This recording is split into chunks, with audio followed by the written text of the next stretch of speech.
O Senhor esteja convosco. Ele está no meio de nós. Proclamação do Evangelho de Jesus Cristo segundo Marcos. Glória a vós, Senhor. Naquele tempo, Jesus se manifestou aos 11 discípulos e disse-lhes: Ide pelo mundo inteiro e anunciai o Evangelho a toda criatura. Quem crer e for batizado será salvo. Quem não crê será condenado. Os sinais que acompanharão aqueles que crerem serão estes: expulsarão demônios em meu nome, falarão novas línguas, se pegarem em serpentes ou beberem algum veneno mortal, não lhes fará mal algum. Quando impuserem as mãos sobre os doentes, eles ficarão curados. Depois de falar com os discípulos, o Senhor Jesus foi levado ao céu e sentou-se à direita de Deus. Os discípulos então saíram e pregaram por toda a parte. O Senhor os ajudava e confirmava a sua palavra por meio dos sinais que a acompanhavam. Palavra da salvação. Glória a vós, Senhor. Louvado seja nosso Senhor Jesus Cristo. Para sempre seja louvado. Hoje nós celebramos essa festa do evangelista Marcos, um jovenzinho, discípulo de Jesus, que não era apóstolo, não fazia parte do grupo dos 12, mas certamente acompanhava Jesus na multidão dos discípulos. Além dos 12 apóstolos, Jesus tinha pelo menos 72 discípulos, os quais ele enviou certa vez em missão, de 2 em 2. Talvez São Marcos fizesse parte de um desses grupos, ou fosse filho de algum desses discípulos, já que na ocasião em que Jesus foi preso no Getsemane, o próprio evangelista Marcos narra que um jovenzinho seguia os soldados à distância nu. Esse jovenzinho era ele mesmo, até porque nenhum dos evangelistas, vendo Jesus ser preso, iria fazer uma observação como essa se não fosse ele mesmo. E Marcos tinha uma característica muito particular. Ele tinha um pavio muito curto. Ele era discípulo de São Paulo, acompanhou São Paulo, depois acompanhou também São Pedro. Quando acompanhou São Paulo, foi o motivo da separação de Paulo e Barnabé. Paulo, o grande companheiro de Barnabé, pregaram o Evangelho de Jesus em muitos lugares, mas acompanhados desse rapazinho chamado Marcos, acabaram brigando inúmeras vezes ao ponto de cada um ir para um lado, né? E depois São Paulo dispensa Marcos, vai embora, segue seu caminho, vai fazer sua missão em outro lugar, e ele também foi discípulo de São Pedro. Talvez seja por isso que São Pedro escreveu essa primeira carta tão bonita e tão profunda: revesti-vos todos de humildade no relacionamento mútuo, porque Deus resiste aos soberbos, mas dá sua graça aos humildes. Talvez essa não era uma característica de Marcos. Aliás, eu acho que essa não era uma característica muito comum aos apóstolos de Jesus. São Paulo também tinha o pavio curto, diz que o espinho está na sua carne e o anjo de Satanás o esbofeteia muitas vezes. Pode ser por causa do seu caráter intempestivo, mas pode ser também por causa de uma doença, como alguns estudiosos dizem hoje, como a epilepsia, já que ele diz que cai muitas vezes no chão e o anjo de Satanás os esbofeteia. O fato é que a característica que São Pedro apresenta como ideal de todo discípulo, de todo apóstolo, de todos aqueles que seguem Jesus Cristo, é revestir-se de humildade. E ele coloca essa humildade quase como uma contraposição à característica do outro. Está no versículo 8. vós vos revestis de toda humildade no relacionamento mútuo, porque Deus resiste aos soberbos. Versículo 8. O vosso adversário, o diabo, rodeia como um leão a rugir, procurando a quem devorar. A característica do diabo é justamente essa soberba. Porque o diabo não aceitou a vontade de Deus quando lhe foi apresentada? Vocês sabem que o diabo, o Lúcifer, era um anjo de luz. Deus o criou como a todos os outros anjos, com a liberdade de escolha, e o criou essencialmente bom. Todos os anjos foram criados essencialmente bom, porque tudo que Deus criou foi bom, é bom.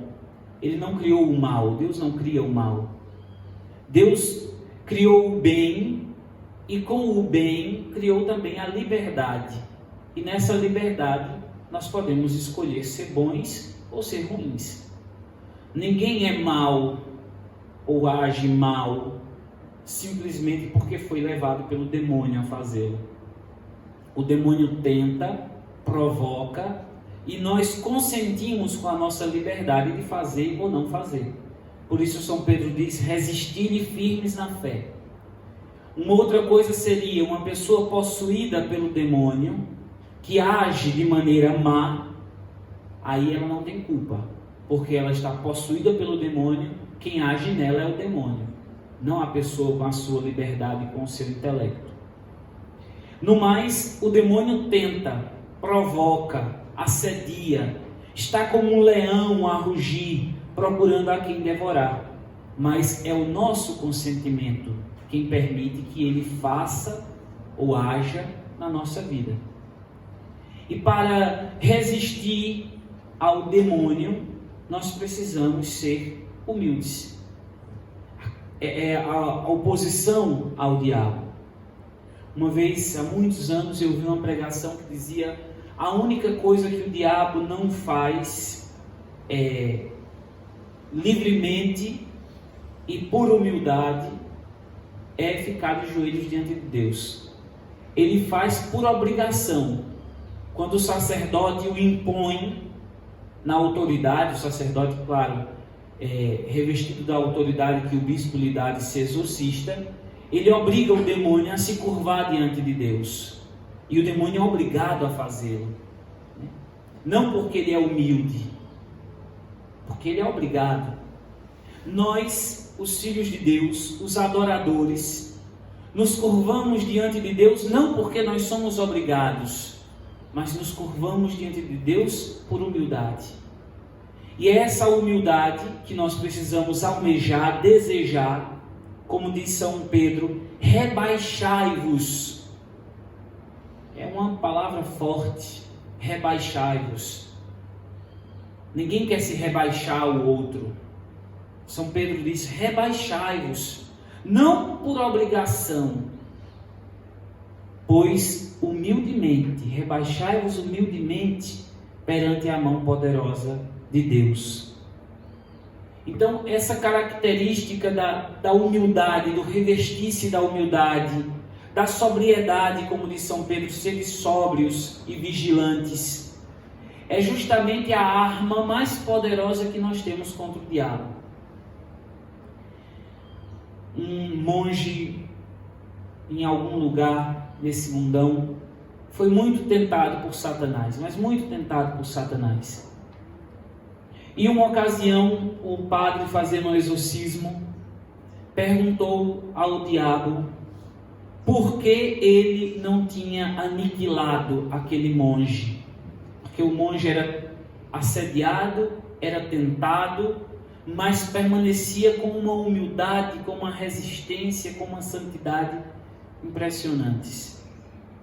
E o diabo respondeu para o padre, obrigado a respondê-lo ao exorcista e contrariado: eu não o aniquilei, eu não tomei conta dele, porque ele é muito humilde. A humildade é a arma poderosa contra o diabo. São Pedro não está falando à toa. São Pedro sabe também que ele mesmo não é humilde. Ele tem seu caráter forte também. Vocês se lembram? São Pedro como responde para Jesus, repreendendo Jesus. Como São Pedro arranca a orelha do Malco lá no Getsêmani.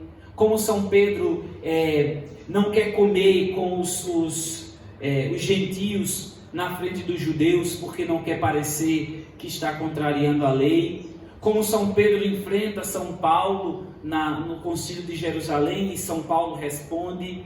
Como São Pedro não quer comer a comida que Jesus manda para ele, porque é uma comida contaminada. São Pedro tinha um caráter forte, era cabeça dura, era um pescador, cabeça dura. Vamos pescar, vamos voltar a pescar. Quer dizer, deixa essa história para lá de Jesus e vamos voltar para a nossa vida.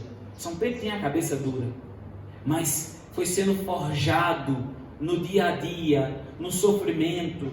Vocês ainda vão sofrer um pouco, né? Como depois de terem sofrido um pouco, né? Depois que vocês sofreram, ele sofreu também, ele experimentou na carne dele o sofrimento, através da perseguição dos judeus. Depois, quando foi para Roma, e lá em Roma também foi perseguido pelo Império Romano, ao ponto de tentar fugir e depois ser crucificado de cabeça para baixo. A humildade que Pedro alcança, de não querer morrer sequer comparado ao Senhor, é uma humildade forjada na luta do dia a dia. Não é fácil ser humilde, é preciso pedir a Deus o dom da humildade, todos os dias, se rebaixando, mas sabendo que esse rebaixar-se humildemente diante da mão poderosa de Deus, não é um aniquilamento da minha personalidade. Não é que eu sou fraco, não é que, como eu posso dizer, eu não tenho caráter, eu não tenho personalidade. Mas é um esforço da minha alma, da minha pessoa, diante de Deus, para que depois Deus me exalte. São Pedro diz, para que na hora oportuna Ele vos exalte. Então, não é querer ser exaltado aqui, agora, nessa terra. Um dia Santa Faustina teve uma visão, e eu vou concluir com essa visão de Santa Faustina, porque ilustra bem o que eu estou querendo dizer. Santa Faustina teve uma visão de um cortejo. Ela estava fora do convento, e ela via como que um caminho formado por pessoas, de um lado e de outro. E, de repente, ela é atraída por uma força e se coloca no meio desse caminho. Imagina como se houvesse uma grande parede de pessoas até chegar na porta da igreja. E nesse muro, nessa parede de pessoas, tinham muitas religiosas do seu convento. Ela reconheceu muitas dessas religiosas, as madres, parentes seus, padres, bispos. Era um cortejo assim imenso de pessoas que tinham passado pela vida dela, de pessoas que iriam passar pela vida dela. E como ela foi atraída para o meio desse muro, ela começou a ser apedrejada por essas pessoas. Então as pessoas jogavam pedras, cuspiam nela, batiam com bastões. Só que ao invés de ela voltar desse cortejo, ela era colocada, empurrada para frente, né? E quanto mais lá ela ia, mais pancada ela recebia.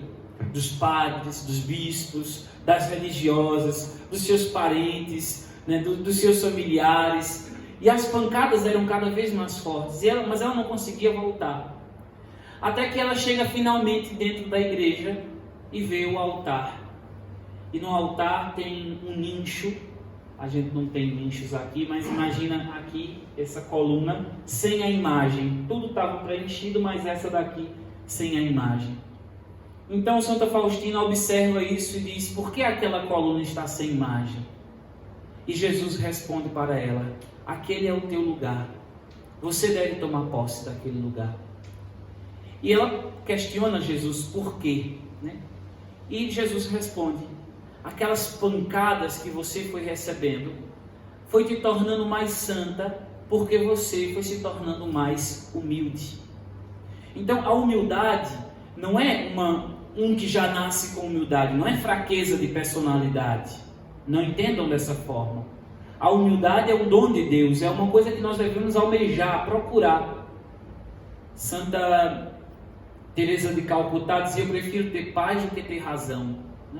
Então, ter humildade, pedir a Deus o dom da humildade, não é que é uma coisa que se adquire da hora para outra, mas a cada dia, no relacionamento mútuo, nos revestirmos dessa humildade, também em casa, na nossa família. Às vezes a gente começa a conversar com os nossos irmãos, com os nossos parentes, e cada um queira ter mais razão do que o outro, e a briga estoura, mas você não dá o braço a torcer. Com seu pai, com a sua mãe, com seu irmão, com seu tio, sei lá quem. Meu irmão é terrível para conversar, eu brigo bastante com ele. Eu digo: olha, com você não tem conversa. Porque se você disser para ele que o céu é azul, só por raiva ele diz: no céu não é azul, o céu é vermelho, que eu estou vendo ele vermelho. Só para encrencar, é impressionante, né? Mas a gente já descobriu essa forma dele fazer, né? Então às vezes nós precisamos dizer: então tá bom, você tem razão, o céu é vermelho, e acabou aí a discussão, né? Então nós precisamos pedir a Deus essa força de moldar o nosso caráter, a nossa personalidade, de pedir a Deus o dom da humildade com os nossos irmãos, com os nossos familiares, mas não uma falsa humildade. Sabe aquela pessoa que reza com a cabecinha torta, mas que no fundo está julgando todo mundo? Não é essa falsa humildade. A falsa humildade do Instagram, das redes sociais, onde você posta a sua santidade, expõe a sua santidade para as pessoas, mas no fundo, você é uma víbora que está como um leão esperando. Não é essa a humildade. A humildade vem do interior, é colocado no interior. É saber que você também pode estar errado, o outro pode estar certo. Então, de silenciar, de pedir a Deus essa graça. Que São Marcos Evangelista, esse jovenzinho que nos ensina tanto, nos ensinou que Jesus Cristo é o Filho de Deus, nos ensinou que devemos pregar o Evangelho a todas as criaturas, nos ensine também a moldar o nosso caráter, a pedirmos a Deus constantemente o dom da humildade e o dom da santidade. Louvado seja nosso Senhor Jesus Cristo. Para sempre seja louvado.